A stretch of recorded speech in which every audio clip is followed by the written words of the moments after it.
Hello, and welcome to Talk the Thrones. I am Chris Ryan. I am joined, as always, by Joanna Robinson, and as well as a woman who is finally done with her needlepoint. It's Mallory Rubin. We are here to break down the finale of the third season of House of the Dragon. A little bit of housekeeping. We are live on YouTube right now. We're live! And if anybody has any questions, you can send them to Mal's email address. And that, if anybody has any questions, you can throw them in the YouTube chat. We're going to try and hit a couple of them at the end of the episode. Any kind of, like, I would say, lore-heavy text / book leaning questions. Yeah. The place to send those are House of Art, which is where we are being broadcast audio-wise and on Spotify. And Mal and Joe are going to go deep on this episode of House of the Dragon and the season of House of the Dragon on Tuesday. That's right. Andy and I will talk superficially about it on Monday. And we are going to get into the recap of a thrilling and crispy finale right about now.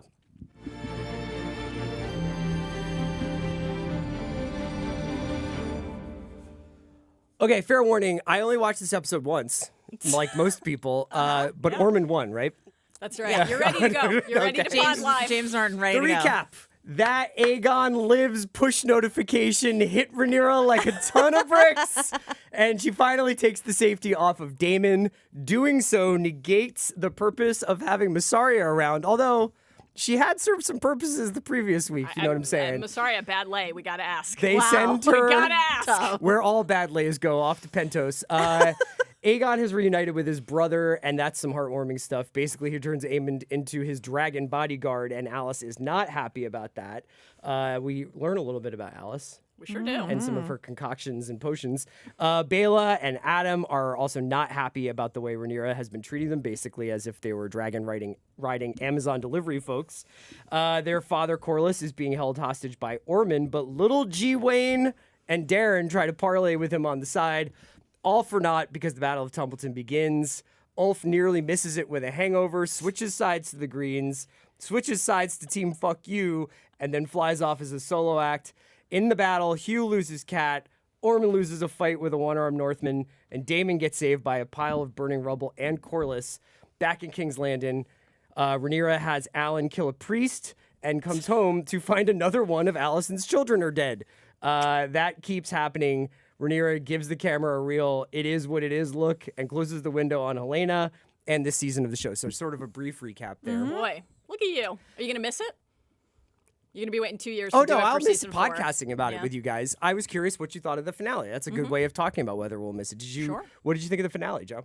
I liked it. I still, oddly, I'm getting nostalgic for the season 2 finale, which is something I didn't think I would feel. But like, there's a lot to talk about in this finale. Yes. But I don't know that it went like the highs were not as high for me as the season 2 finale. Even though the season 2 finale left a lot of us going like, what's happening next? You know. It certainly feels like a finale that is an active conversation with season 2 and unquestionably a response, right? A lot of people felt like the season 2 finale was basically a trailer for season 3. 2 muted, not enough happened. No matter whether you loved this finale and thought it was incredible or it didn't work for you, you can't say it was boring. This finale to me is like a cocaine-fueled threesome after a toga party in the bed of a pickup truck when it's raining. There are definitely a few moments. Tell us of your experiences with those. Yeah, tell us when you experienced that. There was no cocaine. Okay. There are definitely a few moments and a few character beats and scenes where it's like, who did what now? Right? Yeah. But it's memorable. And you can't deny it's memorable. I found this to be very entertaining, and overall I found it to be propulsive and engaging.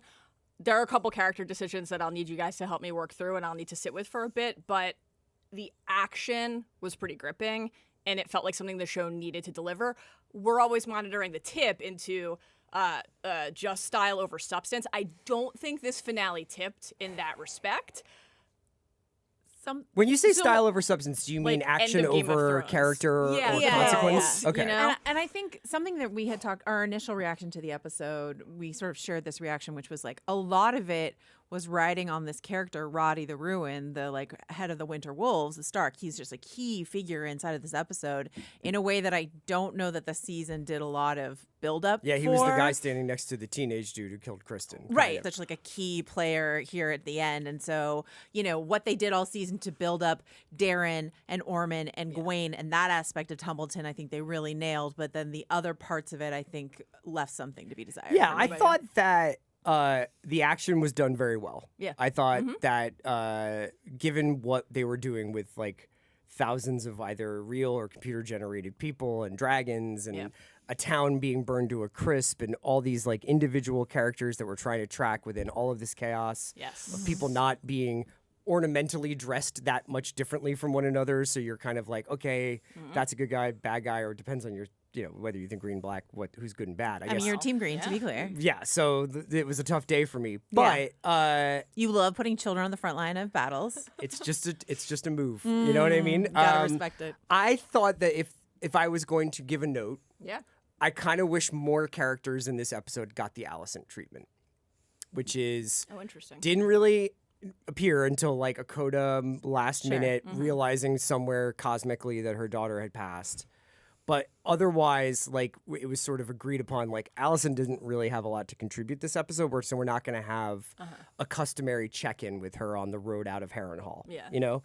And there were a few characters that I kind of feel like maybe we could have saved that for season 4. You know, Like, give me an example. Yeah. Baela, like, you know, that was like a really quick check-in with Baela. And it's not like it slowed the episode down. Yeah. But I was like, On the other hand, I hear what you're saying. On the other hand, I think the fact that Rhaenyra gets like read to filth by both Baela and Helaena and also Masari, like the fact that these younger women are like, hashtag not my monarch. Yeah. I don't think so. So I think that thematically is rich inside And of the this idea that episode. like a stranger who Rhaenyra never worked to truly entrust and engender to her cause, like Ulf betrays her, but also an actual literal family member like Baela is like, I'm gonna tell you, and Helaena of course, I'm gonna just scathingly lay into you about how truly lost you are.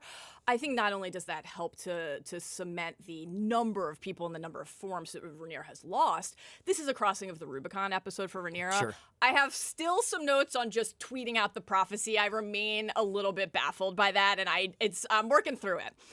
However, I think this was an undeniably effective episode and season overall for showing us that Rhaenyra, you know, you said tough episode for you as a member of Team Green. Is it? It's a tougher episode, I think, for people who have been rooting for Rhaenyra and Team Black. sure, yeah. Murdering the High Septon, even just the grabbing of Baela's face, the physical violence there, force feeding Helaena. Both Daemon and Rhaenyra doing a lot of face grubbing. Yeah, inside and of a this lot episode. of child murder Yeah. in Tumbleton. Roddy the Ruin just like, boom, axe to the face to the kid who tapped his calf. Daemon's like, get up, you two are going to stay. Dracarys! And they like hustle at the last second, but he was willing to do it. He said it in a low Do voice. you think The villain turns Do mounted. you think he missed those kids? Because I'm not sure he They did. definitely They jumped. ran. Whether they were still embroiled in flame and brutally murdered, it's entirely I possible. mean, my Yeah. question about the kids is like Daemon has this real moment inside this real sort of like, what hath we wrought? Like Yes. inside of this Yes. battle PTSD, moment. Saving Private Ryan. Which moment. is surprising because Daemon has seen so much battle. So what was it about this battle that made him feel that way? The only answer I could come up with was the small children involved, I guess. I was you actually, know? I thought maybe it had something to do with being on the wrong side of dragons. You know what I mean? Like On the like ground. it's like this is what Dragon Civil War really feels like in an enclosed area. Yeah, sort it's of. interesting that the Yes. perspective and point of view we've gotten before of like what is putting aside something like the bells in Game of Thrones, just inside of House of the Dragon, like Rook's Rest, Kristen, because we even got the cut to black and then Daemon's Fog of War. So Kristen, a non-rider to your point, Chris, as the one who was like, oh my God, and men are like, you know, dust beneath their feet.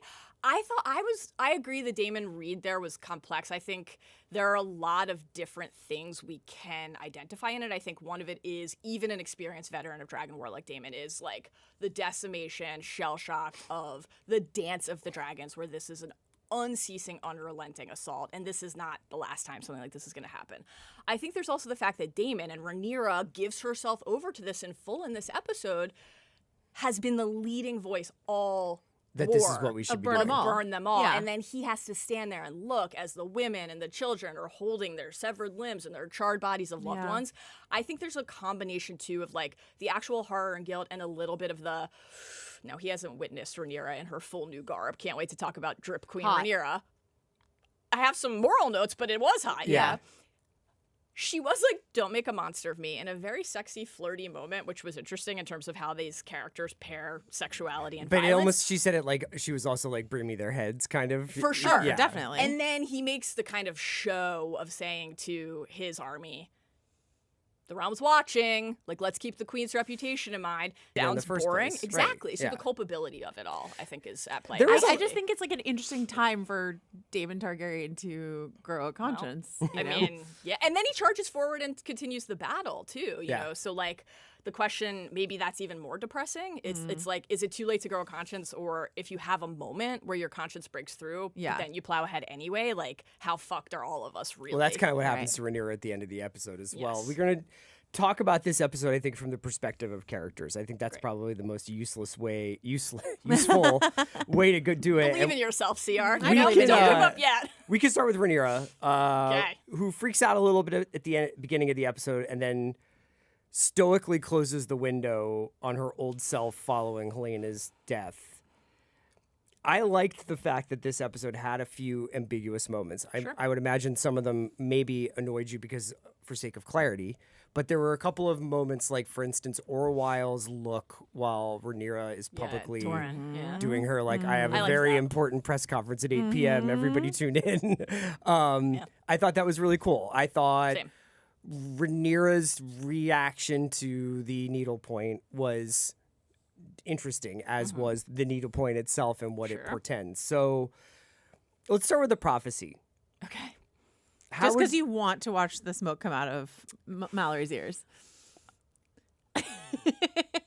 This is not done in the books, I take it. No. So I liked almost every Rhaenyra scene in this episode. Genuinely. I thought that Rhaenyra's, like, if we want to start with the positive and come back to the prophecy, the reaction to Aegon and Sunfire and that news, just what opens the episode. Yes.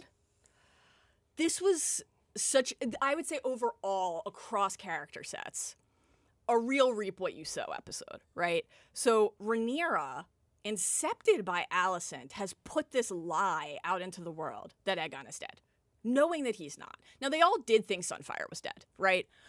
Incepted is like too mild a word to use. Allison's like, here's the party line, use it. And if they ask for a body, we'll just show them a bag of bones, right? Like, yeah.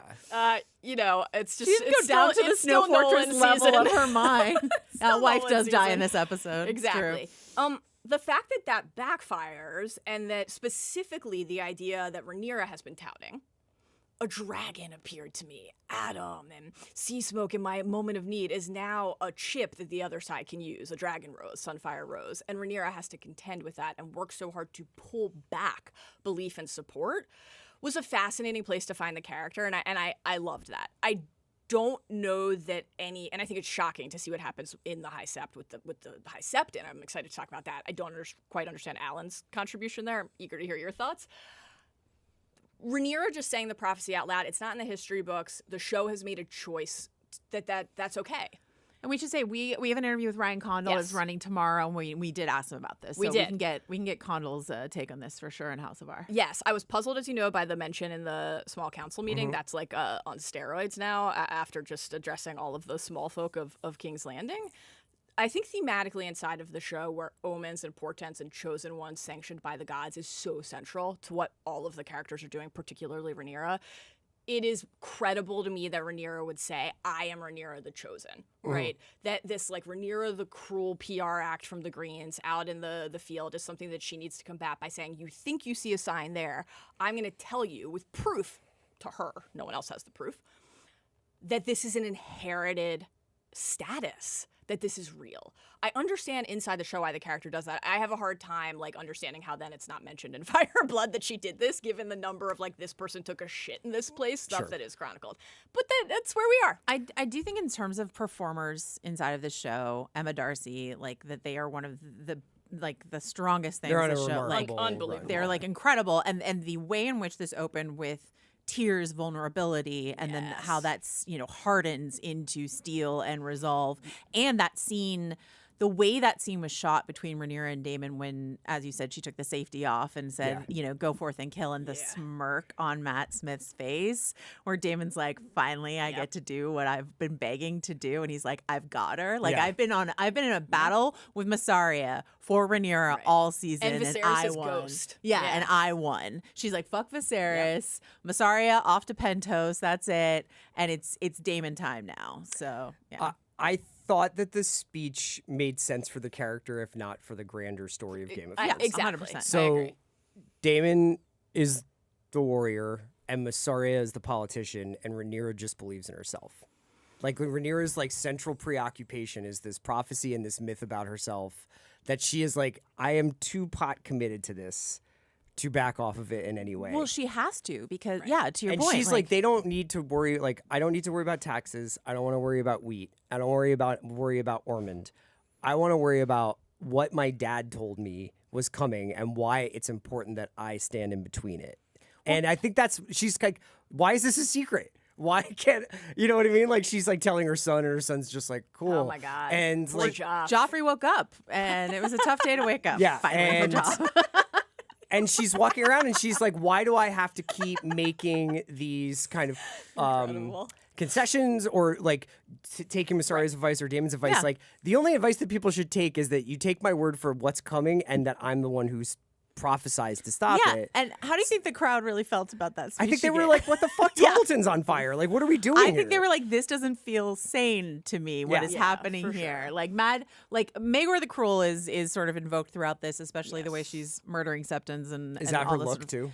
of, I don't. That's her own. We haven't Rhaenyra's seen own Maegor on thing. the screen. I'd say some of the illustrations and some of the text, there is a little bit of a comp there, but certainly the fact that we have Rhaenyra has the armor, like in the dragon wings, the mail, right? If we think about the third episode of the season that we all loved so much, that scene, that conversation before hearing petitions of like, everything I put on sends a signal. Should I wear jewelry? No, right? Oh, the chain, okay. The sword, no. So this is all deliberate And like because tearing it's all about stabbing into the dress and stuff like that. So leaning into the masculine, they're so excited to have a king. I'll give them a king. Like, I will be the prince that was promised. Is military what she says. might. Yeah. The eye makeup looked to me like I loved it. It was awesome. incredible stuff. Certainly one member of this podcast could pull it off.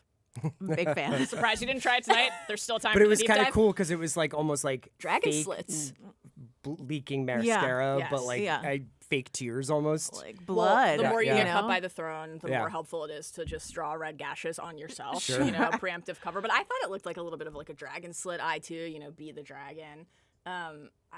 The like Viserys's crown in an episode where she is saying, and we built toward this in the penultimate, but Viserys's philosophy, not for me. The crown I still have to hold as a symbol of legitimate inheritance. So this, this path toward trying to point toward all the aspects of legitimacy.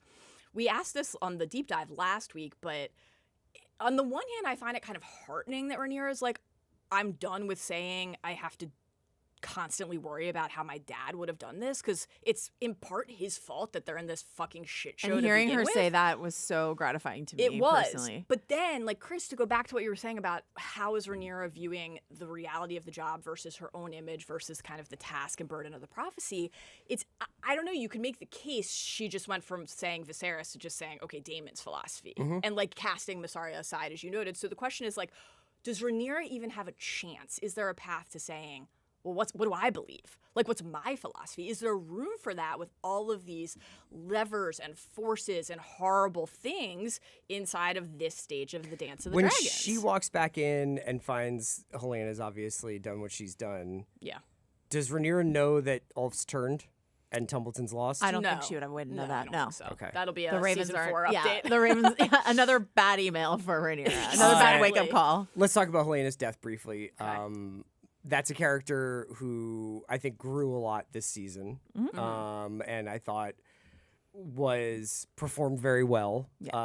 And especially when you consider Definitely. like much as her story is not really allowed to leave one room. Yeah. I thought it was operatically staged and well done. What did you make, I guess, of her choice, but also Rhaenyra's reaction to it. This is my favorite part. I mean, I'm R.I.P. Helaena. I'm not delighted that she's dead, but I think the way they laid this out over the season, those of us who read the book sort of knew we were headed here, and I think they did a really good job of carving out time for Helaena and Helena's descent so that we could really feel the impact of it here. I like that we didn't see the fall or the jump or anything like that. We saw, her body after the fact. We just saw the empty window. We saw the needlepoint sort of trailing out the window. I thought all of that was really good. I think seeing her stitching her own death inside of the needlepoint, I think that is like beautiful and tragic, of course. And must have been working on that for a while. For a long while, like knowing that it was coming. And like the image of Rhaenyra, and we can all debate exactly what's going on there. Again, we talked to Condell about this, but that image of Rhaenyra and the way in which she, to my view, sort of looks at it, sees an unflattering depiction of herself, that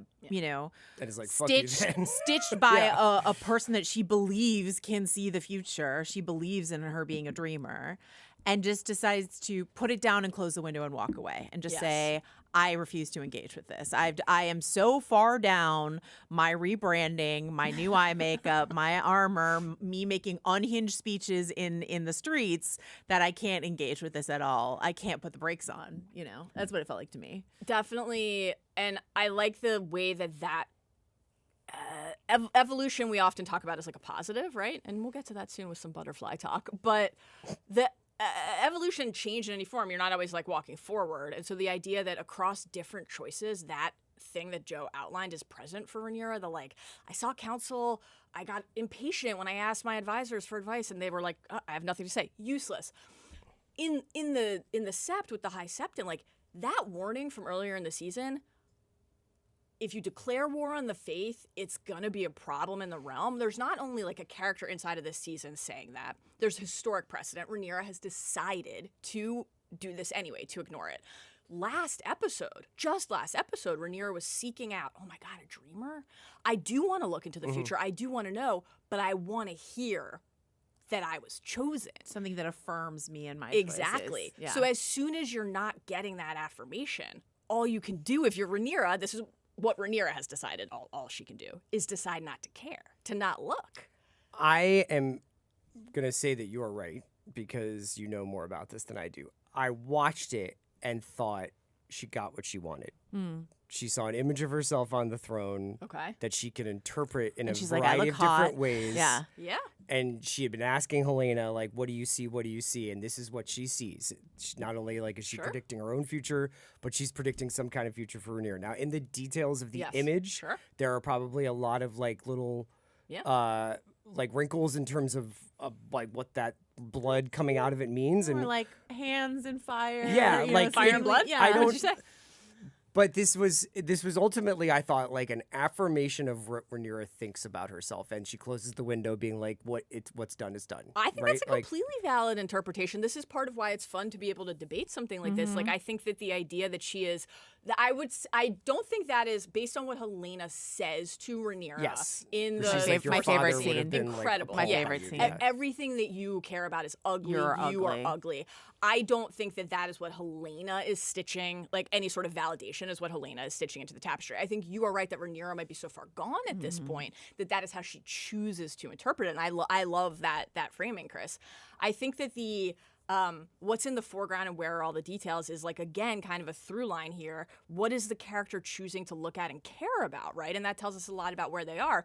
Is Rhaenyra just saying, the throne, I'm on it? Or is she, and I have a sword in my hand. I am exhibiting strength, the strength that everyone told me I needed. Or is she like, fuck, there's a lot of blood running down all of the appendages of my body into the roots of the ground and fabric itself. And fire and people dying and dragons screaming. Little bit different tone, but a little bit of the dragon orgy tapestry vibe with like the human hands and the dragon claws. All kind of, who knows what they're up to behind there.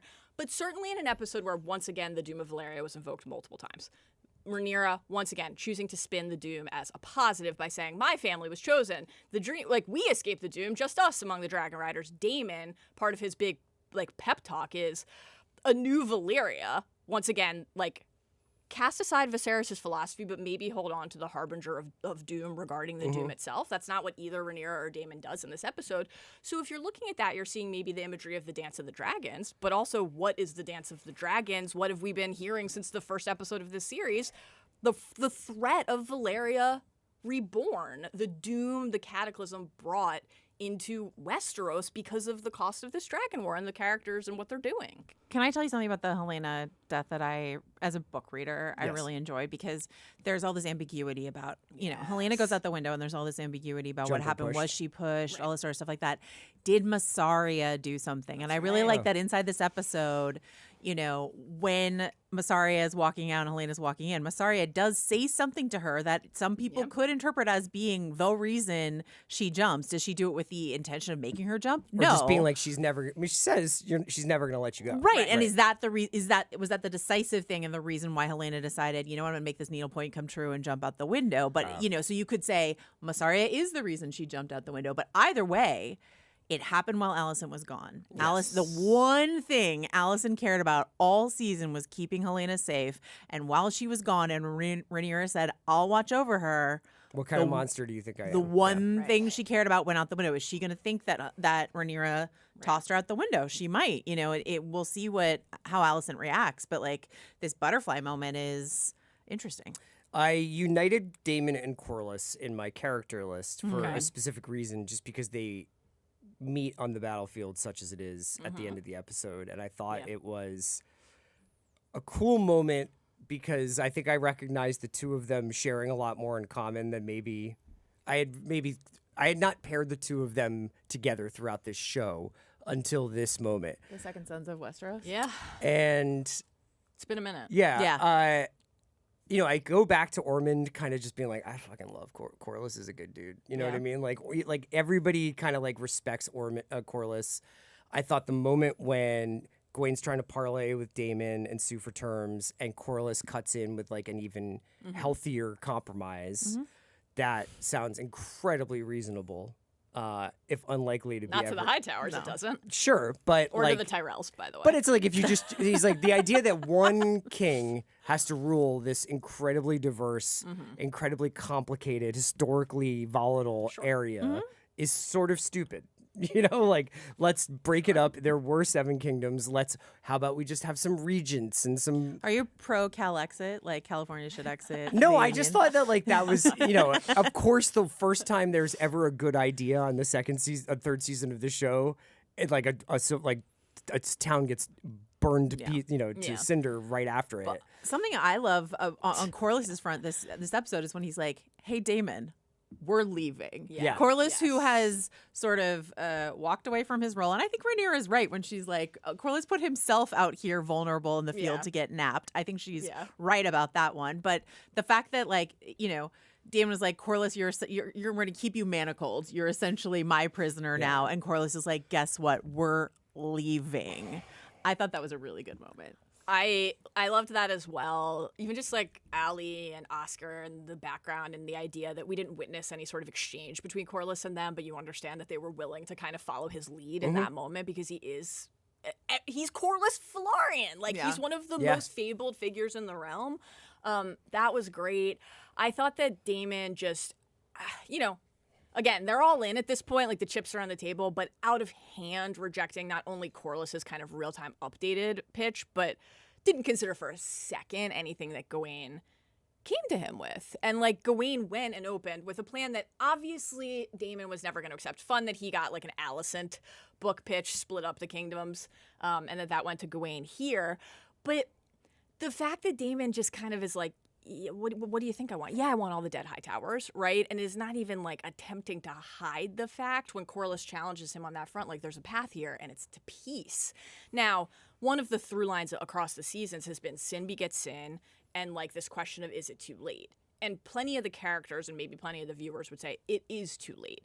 And Daemon doesn't have visibility into what is happening in King's Landing, where I think we could say definitively it is too late. Rhaenyra just ordered the High Sept and killed in the Sept and then made this address. Yes. But there's no part of Daemon that is open to that appeal. Yeah. Even when Corlys, a trusted member of their alliance for all of this time, says to him, what if everybody like? Well, I didn't have thought to that when die? he says that to him, and when he's like, Daemon, we're leaving.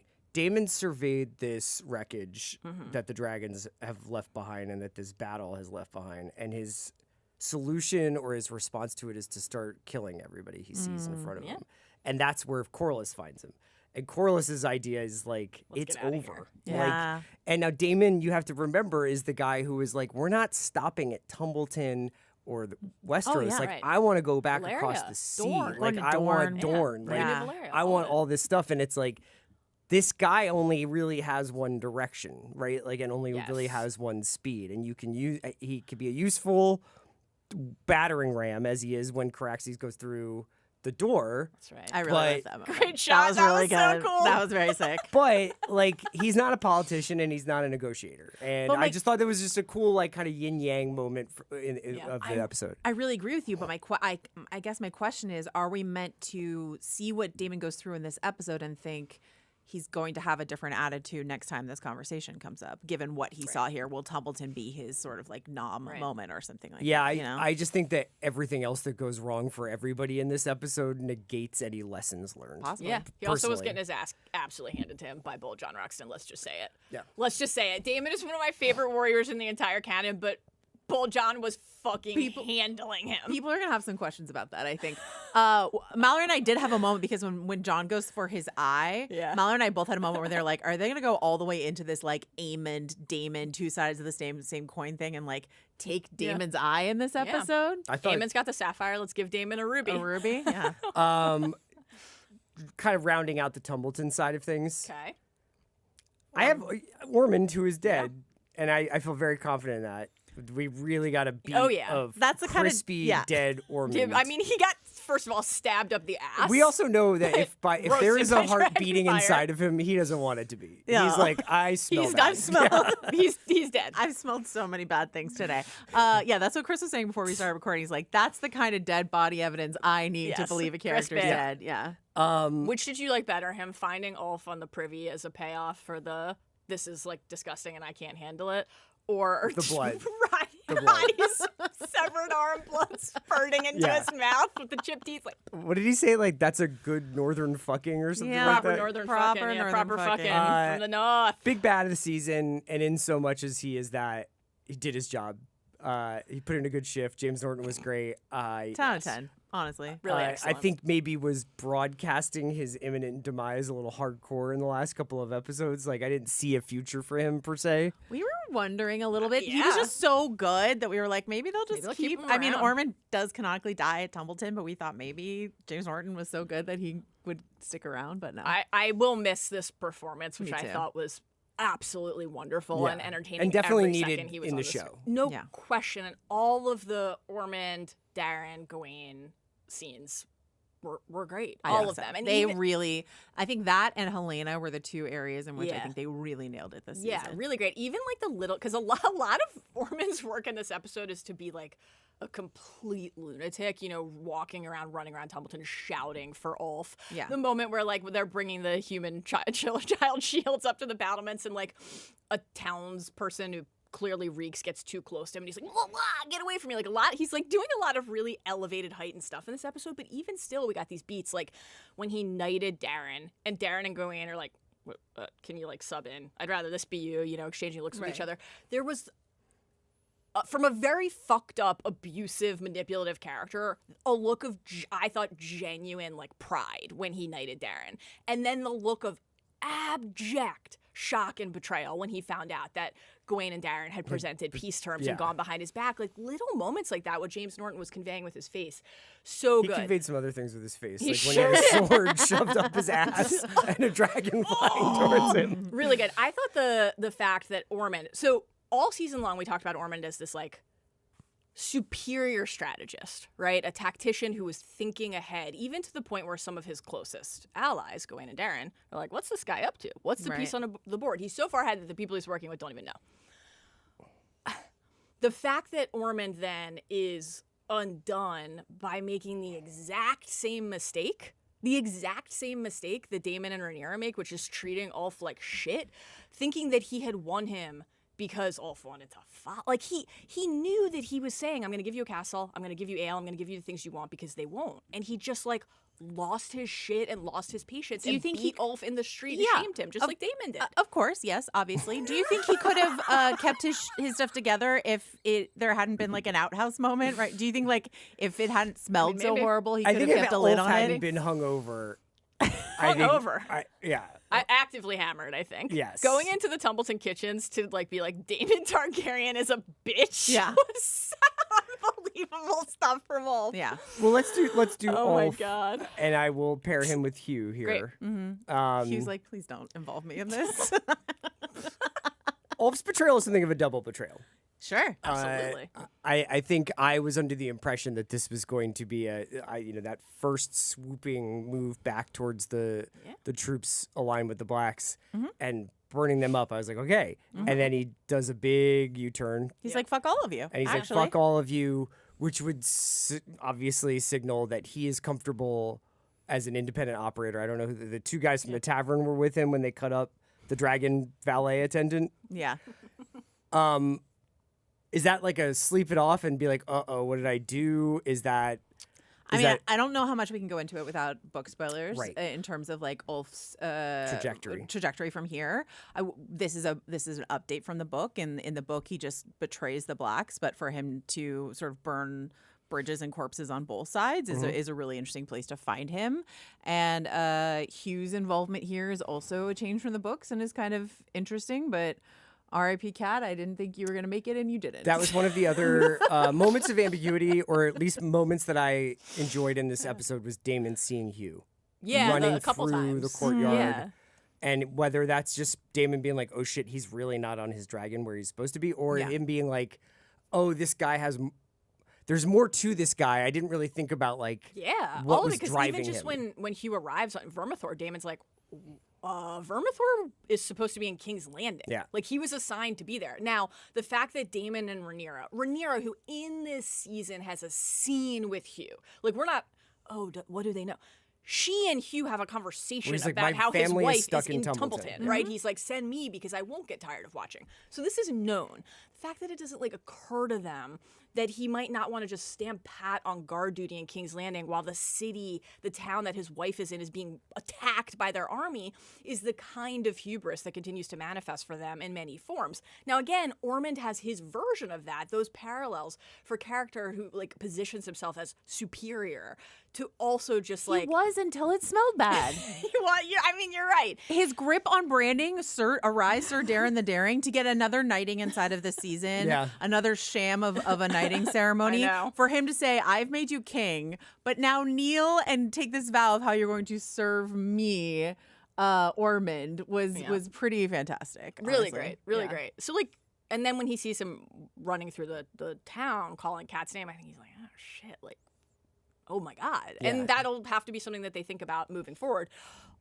Ulf, I mean, the team for Ulf is like Team Ulf, right? Ulf, the Dragon Lord, the way that he's styling himself throughout the episode. Great helmet. Was it? Yeah. I loved it. It was demented, but he's really going for it, and you can really only ever say that about Ulf. I mean, he couldn't wait to embarrass Daemon and Rhaenyra by talking shit about them. He genuinely just like fell asleep taking a dump.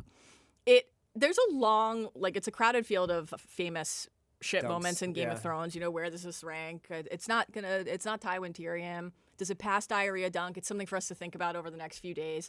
Incredible place for him to be found. Truly what I will be thinking about over the next few days. I'm going to noodle on it a bit.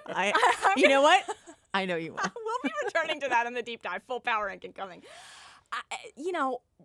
No, Ormond recruited him. He courted him. He wooed him. Whatever made him think that he could do exactly the thing to Ulf? I'm going to just tell you you're a tool. I'm going to tell you have no worth. I'm going to shout it in front of everyone, and that would be okay. Yeah. Like, what? Why? Because he was impaired by the stench of the outhouse.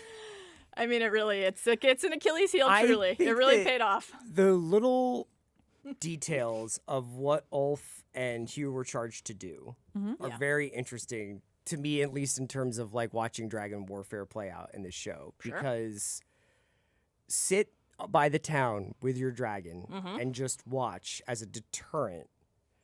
But, like, even if Hugh had been sent by Rhaenyra, like, oh, you have a personal vested interest in what's happening in Templeton, so you go with Daemon and, like, provide air cover or whatever.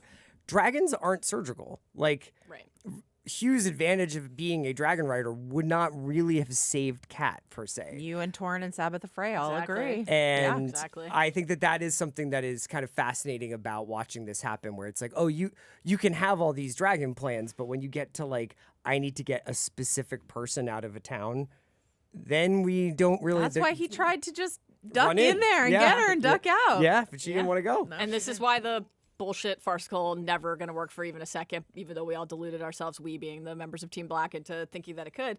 We'll just root them out house by house. Yeah. We're just going to go door to door and find all 15,000 high tower soldiers and never have to use our imprecise weapon of mass destruction, dragon fire. Yes. On the wall of small Which children. was also like when Daemon gets off of Caraxes, you know what I mean? Because he's did. like, and now we've He burned stopped, the door you and then know? he went back to the horse. That's right. He tried. Let's talk about other dragon riders. Great. Aegon and Aemond. In a scene that felt new to me.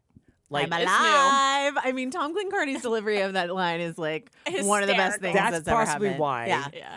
Imbecile. It felt a little odd.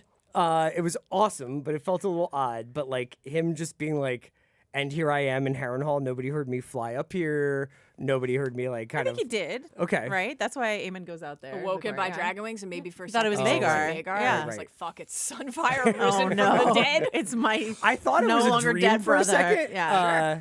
Well, but this he was- wasn't fucking his mom, so that was your first sign. That's a that it good wasn't. clue. That's true. You know? But I guess I wanted to talk about, well, how did Aegon know where Aemond was? It's just now everybody knows he's at Harrenhal, right? It was, I think it's been out and about there, right? Okay. They've kind of moved in and out because when Aegon was trying to march out of Rook's Rest, he was like, he's been sighted and Vhagar's been sighted in Wendish Town. Yeah. So, you know, Riverlands...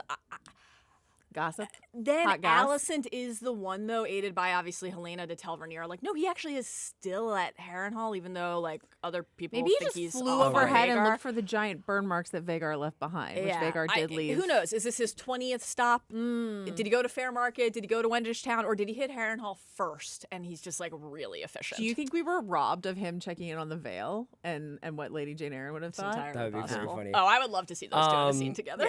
Obviously, you know, his way of forgiving his brother is to bring him into indentured servitude as like his security guard now. Well, the way they were talking about it inside the episode was that Aemon has a choice here to choose between Alys and Aegon, and what will, like, that this is presented as sort of a cliffhanger of the season, is like, what will Aemon decide? Oh, I Will thought it was he's- like you can die or you can work for me.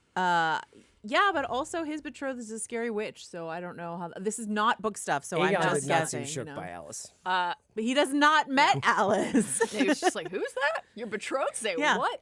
I thought that this... He doesn't know she's an immortal witch. I know. He didn't get the incredible intel on the Backstory. backstory that we got. This was a good example of a scene where I was like, oh, what? When it started happening, because this is not an interaction in the book, and I was shocked. Though Joe and I have been talking in the spoiler section on the deep dive about how, like, this real central focus for both of those characters, their obsession with each other, we were kind of like, how are they going to pay this off if there's not a scene coming between them at the end of the season? And then sure enough, lo and behold, there was. I think the fact that, this is something that we talked about with Condell in the interview, check it out. The fact that, like, Aegon's whereabouts, we talked about this across the season with Rook's Rest, that, like, we knew Sunfire was there. Sunfire rises and burns the mutants, but, like, Aegon being there was not a book thing. Putting him in places where we didn't know he was, there is enough just missing, like, where is Aegon in this stretch of the story to do stuff like this and have it feel credible, I think. I think more importantly from, like, a TV storytelling point of view, and this is something that the people who work on the show have been talking about for seasons, it's like, because of the very brief way in which the story is told in Fire and Blood, and because it can be dramatically interesting in a book to be like, a character has disappeared and then they reappear. But if you've got Matt Smith on your show, you're going to have to say, he was at Harrenhal doing this whole season. Yeah. That's what he was doing. What was Tom Glencarney doing? Like, Tom Glencarney could have been absent this entire season, and book readers would have been like, yep. But as TV viewers, it would have been like, where's Aegon? And I think because they didn't make that choice, as TV viewers now we're sitting here saying, is he the MVP of the season? Like, he's at least in the running. He would get down ballot votes. Like, he was such a, I thought, compelling I performer to watch. I don't know that he would be the Ormond? betting favorite. For I me. mean, like, I think he's incredible this I season. think I would say that he was the MVP of the season. Him or Ormond, maybe. I don't know. Maybe Darren. Maybe Gawain. It's shockingly a member of Team Green. I don't know how we wound up here, but it's either definitely Team Ormond Green. or Darren for me, for sure. They're all wonderful. I'm having a harder time. So Riley and I were talking about this. Please read Riley's great coverage on TheRinger.com. What a great website. But Riley and I were talking about, like, I feel like with Aegon, they leaned, for me, just a little too hard into what a piece of shit he was in season 1 for me to, like, really enjoy this. Like, he could have been, like, just like a shitty fuckboy in season 1, but they're like, sexual assault, child fighting. And I was just sort of like, and then it's, like, hard for me to really enjoy this sort of, like, rise that he's having. But we're going to balance that out with a lot of child murder and murder of men of the cloth from Team Black. So the scales are there. I in addition to that, I think, like, one of the undeniable aspects of Aegon the last couple episodes, from his, Mad King reaction to burning the Mutants, to the way that what he's saying, the plan he lays out here, he's certainly not being positioned as, like, a moral, like a paragon of virtue compared to Rhaenyra. We're in a place where all of these characters are monsters. Whether Aemond chooses to go with Aegon or chooses to stay with Alys or what, I think just the fact that we watch him fall to his knees and show remorse, and we've talked about this with Aemond the whole time, the fact that, like, with Luke, he was able to express remorse, but then just fell back into his bad habits and hideous ways and harmful behavior. It's like, he's showing remorse here in a way that I buy. Harrenhal therapy, it works. Will he stay in that place, or will another pull prove superior? I think the fact that, like, even though we don't know what choice he's going to make, we still get another Daemon Aemond comp is, purposeful and I think effective. Like, in Harrenhal, in the Great Hall, Rhaenyra flew in and challenged Daemon in the season 2 finale to, like, finally make his decision, and he pledged his fealty to her. So to get a version of that without as much clarity from Aemond with Aegon here. He wasn't fucking Alys at the time. He missed out, it seems. I have a question for you as a non-book reader. This is all new to us, but, like, how did the Alys backstory moment work for you? Very cool. Yeah. I mean, it paid off the what's up with Alys stuff for 2 seasons, and Gail Rankin's great. I thought it explained a little bit of her tortured nature when it comes to, like, Harrenhal, wanting Harrenhal but hating Harrenhal. This idea that this is what's keeping her alive, but also her prison. I thought it was just really well done. And, within the realm of, like, I got a little bored of, like, Aemon's dreams and, like, the darkness of Harrenhal and what are you guys doing here? And I loved when Alicent came that they, like, just didn't know how to be with a third person. Yeah. Nice. That is what she said. Sorry. I can't help it. I can't help it. Literally can't help it. I've learned that over 10 years. I can't remember what I was saying. She was cool. God. Yeah. Doesn't matter. Honestly, it doesn't matter what you're saying. Love that for her. Love that for her. Or I'm really sorry for her. Yeah, dead son. Terrible to hear that. More heightens the Melisandre comp in terms of just like the clarity of this long life, the question of magic and like the cost. Obviously, different circumstances, and Melisandre is like pledged to a religious faction, which is different for Alys. But I did like hearing her talk about, and I mean, obviously, drastic tonal shift here. In an episode where Helaena kills herself, like hearing what Alys says here, I wanted to go with him, with her son, right? That she tried to kill herself and couldn't, and realized then that the price she had to pay. We always talk about this, something we love to talk about with like what is the cost and price of magic. I really like when stories show us that. This is a horrific version of it. Drives me crazy when they don't. Yeah. There should always be a cost. For the shouldn't power. matter that Jon Snow came back from the dead. And also, in terms of now some of the magic Alys is seeking now, what do you guys read based on through the lens of this history? Does she want dragons of her own because she wants vengeance against the Targaryens who burned Harrenhal's castle and killed her son? A strength to match their strength? Or is it because she's seeking a way out and she thinks based on this history that Dragonflame is the only exit? That's an interesting question. I don't have a clue. To die that way? Yeah. Oh, I thought she was I think trying that's to, in the mix here based on I thought the she was way trying we to hear have her another talk babe. about. I Well, yeah. to be a writer. But I feel like if she had wanted to get torched by a dragon, she could have provoked, Caraxes into doing that at some point. Yeah, that could have happened. I think I don't ever want to be that vulnerable again. So I will arm myself with my own army. And also, she's been putting a lot of work. It's like Bull Durham. Like, she gets these prospects in Harrenhal. Sometimes you win, sometimes you lose. But she's like, Annie, sometimes she's just like, I'm just like, it's a long season. I got this guy here. He's dreaming. I'm his mom. I'm not his mom. Yeah. And then I got my underwear. The cock. Let him go to the show. Yeah. It's getting a little late. Let's run through a couple of characters quickly. Alyn was the one who jumped out just because he jumped a sword into the High Priest of the Seven. Does this track for you guys? What we saw from Alyn in this episode? So here's my argument for it. Yeah. This question of legitimacy that Corlys has been, that his father has basically made the central preoccupation of his illegitimate children's life. The idea that their queen is going to do something that their father neglected to do, which is give them the last name and treat them as such. Yeah. He gets it just in a roundabout way by becoming this trusted lieutenant of Rhaenyra. When she says you have the blood of old Valyria in you, that's her acknowledging to a certain degree, and her just utilizing Daemon language to sort of get him to do what she needs him to do.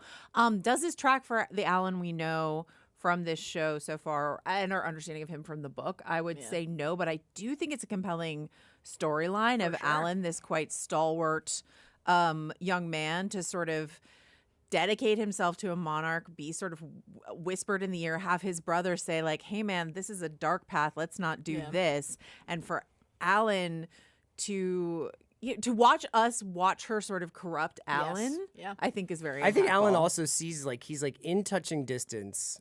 I could be with Baela. I could be Baela's gonna love this. Hand of the King. I could be something really important in the court here. Yeah. I have a really good thing coming, considering where I was at the beginning of season 2 or something like that. And yes, is it an extreme expression of that belief in Rhaenyra or that desire for legitimacy? For sure.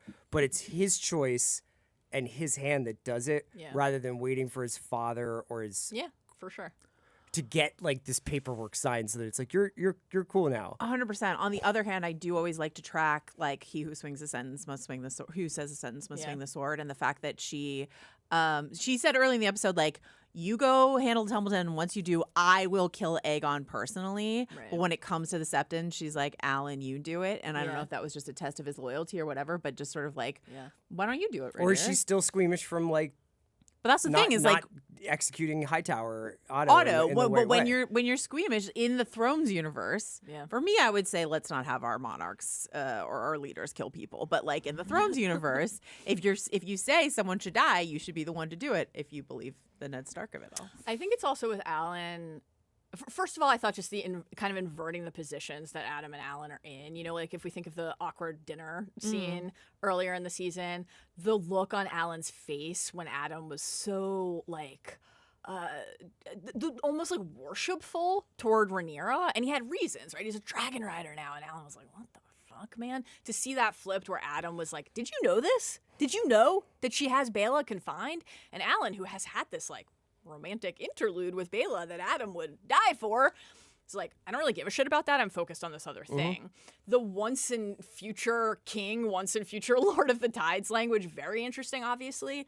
I thought that the Valyria, you're the blood of old Valyria whisper from Rhaenyra was very clarifying as well. I think on the one hand, keeping that where it is right before the thrust of the sword makes sense because that's such a massive thing for Alyn to do. On the other hand, if something like that had happened before his scene with the Valyrian soldiers or with Addam, might have helped a little bit. Mostly, I think it's interesting and effective as a way in this series that constantly is reminding us of the corrosive effect of proximity to power, that doesn't end at the monarch, right? Alyn was like, I'm not interested in matters of the court a handful of episodes ago, and now look. More importantly, what was with the accent on that Valyrian guy? Had some questions for you about I just have some questions. Yeah. Baela and Addam. Yeah.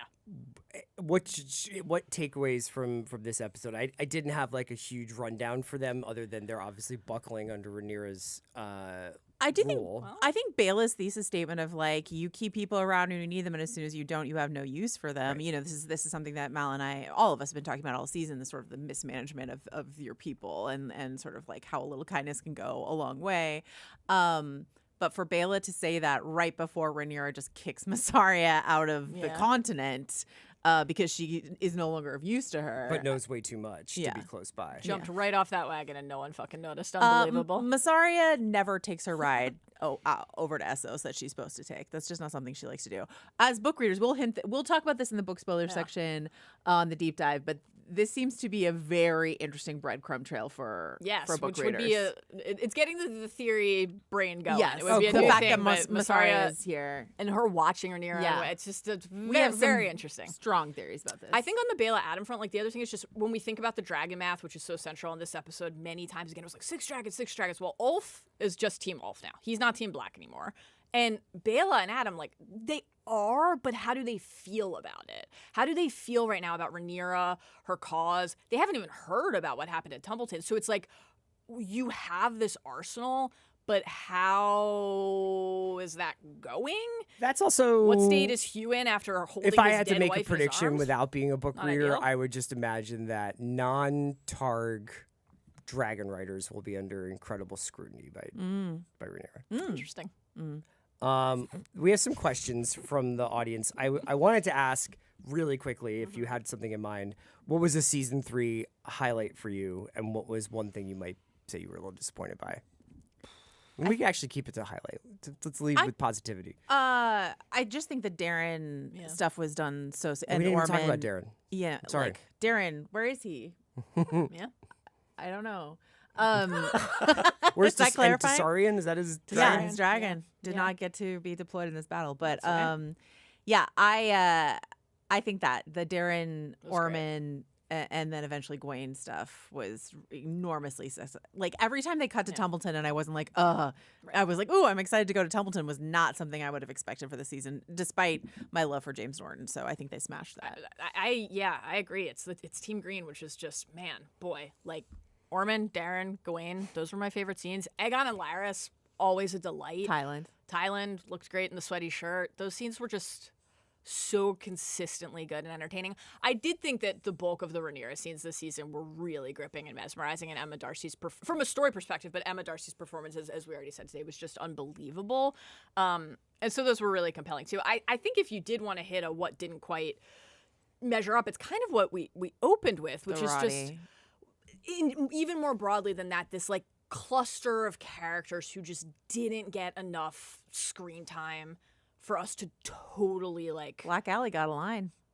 Yeah. And I should say, Sounds boring. Not killing the women and children. Sounds boring. the shot of her on Yeah, horseback, that was like hot. firing arrows, was incredible. Very But like, cool. but yeah, Black Alley, Oscar Tully, and Roddy the Ruin. Like, if they had had 2 more episodes, I'd like to believe that they could have given us some like, So there, you know, we know you never fucked a bear, like some sort of fireside exactly. chat on the Yeah. campaign road. I really enjoyed two parts of the season that really stood out to me. One was the 3rd episode, which was shot Just from amazing. Rhaenyra's POV. I wish the show had done more of stuff like that. I wish the show would dedicate more episodes largely to a character doing stuff and moving and negotiating like a scene after a scene after a scene with like cause and effect. I also really loved the Aegon, Larys, Thailand stuff.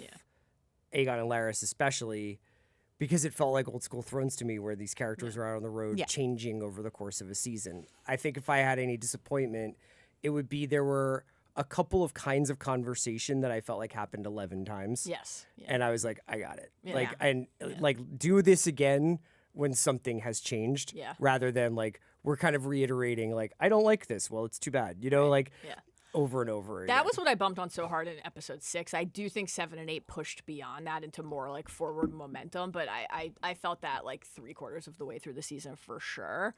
I think the other thing that the season nailed was the dragon stuff. It was fucking awesome. Looks like it was great. just amazing. just And probably as good as you could make it. it's just like the show as a story, as a text, would work no matter what. But the show as a visual spectacle, if the dragon stuff isn't where it is, it's like a calamity. So I don't I don't know. I mean, I'm so looking forward to that aspect of season 4, in addition to obviously being with all of our problematic faves who keep doing terrible things to each other. Yeah. HOTD season 4 right into presidential election, right? Chill vibes. Chill vibes. Okay, I have a couple questions here Okay. from our Worst watchers, timeline. listeners. And this actually hits a question I wanted to ask you guys. What happened with the 3 dragons at the end of the episode? Was anybody riding Caraxes and Vermithor? So Caraxes is Daemon, Vermithor would be Hugh, who's Right. holding his So it's Caraxes chasing Silverwing, and then Vermithor flying in behind the two of them. and A little plume of flame from Caraxes towards Silverwing. Yeah. so Roast dragons in the were Roast in the bum. What's on Vermithor's mind? Because Vermithor and Silverwing are like a bonded pair Yeah. for life. mated. Is that what they are? It was a little head nuzzle a couple weeks ago. Well, I Remember didn't that? know. So do dragons have to mate to make eggs? We're gonna send you some readings from Sept and Barth that are gonna blow your But also some fucking fanfic. mind. But isn't it like it's not like crocodiles where they're just like, whoops, I dropped some eggs. I don't know, Dreamfire. I have some questions about that. I actually don't know the answer to that. Oh man, But- I'm thinking of Sweet Dreamy, Dreamfire this episode. I need you to focus. Helaena. Why were the It's 3 sad. dragons, 2 of which don't have riders, one was blowing smoke at the other? Like, what was happening there? Well, I mean, we're 1 episode removed from all of the dragons attacking each other that's amid right. the carnage and the chaos, so they're going to take action. The question is, are there riders guiding their action, or are their instincts and their own emotion guiding the action? I would say in a Tumbleton battle sequence that I thought was pretty great and cool, that like 7-second stretch of the dragons flying after each other didn't necessarily clearly convey that. But again, we see Caraxes blowing flame, and Vermithor is like, Vermithor let is me an get in unknown here. quantity. Yes, I think exactly. that's what it's supposed to tell us. Is Yes. like Silverwing. What side is Silverwing Vermithor? Vermithor gonna help Silverwing has like Caraxes? fucked up or protect both Silverwing. sides. Caraxes is like, you fucked up. I gotta torch you. What is Vermithor gonna do? Indeed. Dun dun dun. Bronze Fury. Big Kahuna 216 asked for the crew, who is your Dion Waiters of season 3? Oh man, Uh, great question. Is it Ulf? I think it's Roddy. Roddy. Yeah. I wish he had some more screen time, but I really enjoyed his attitude about life. Yeah. Can't fucking wait. You know what? Torn Manderly. Oh, that's a good. Yeah. Those are both great picks. Sabbath of Frey like wishes that she were a nominee, Or all the but cats. in cat, the I Red missed the Keep. cats in Yeah. the last few episodes. Yeah, Torrent's a good one. Those are good picks. I think those are the 2 contenders. Did you have a dragon MVP for the season, Mel? Oh, I think it has to be Sunfire at the end of the day. It's one of the most iconic moments in the history of the Is it? last week. Yeah. I thought so. That Oh no, ruled. I was asking like, Yeah. is it thought don't of as know. that? I don't know. I would go Sheep Stealer. Sheepy was great. Sunfire really landed a big hit. Correct. Dreamfire. Yeah. Or Tessarian. I don't know. The Blue Queen. I was expecting a little more involvement from Tessarian. Yeah, than that's we true. I'm gonna be honest. Where I did got Tessarian really- go? Just still chained in the sept. Darren was trying to like Great that didn't question. cave in unhook or the. anything. Great questions. We'll talk about this, I guess, more on the deep dive. But I will say, Gwaine saying my boy to That was very Darren sweet. really got me in this episode. Really did. We should wrap it up there so you guys still have energy for Tuesday. Tuesday is House of Ours, deep dive into the season finale. Yes. Andy And I will- Monday, check out the Ryan Of Condal course. interview. Yeah, and Monday, Andy and I will talk about this on The Watch. Heck Thank yeah. you so much for listening or watching or both this season. We really appreciate it. It's always a fun show to do. Thanks to everybody who worked on the show, Arjuna and the whole crew, Squad. squad. Alea, and Carlos, Jomi, yeah. Jacob, Scott, Jomi. Like Oh, we did in Sheep order. Stealer. Yeah. Sheep Stealer crushing it. Thank you too for your knowledge, Yes, your thanks, wisdom, Chris, man. It's such your a miss humor. for us. Will you do? Will you be back for season 2 of A Knight of the Seven Kingdoms? You ready to commit right now on the public record? I'm not. I can't. I mean, I am, but I like this is like the one free agency. Like I go on a year-to-year contract with House of R. We never know. fair. We'll see what the terms are. Yeah. You know. You love that show. You'll be back. Talk to you guys soon. Take care. Bye.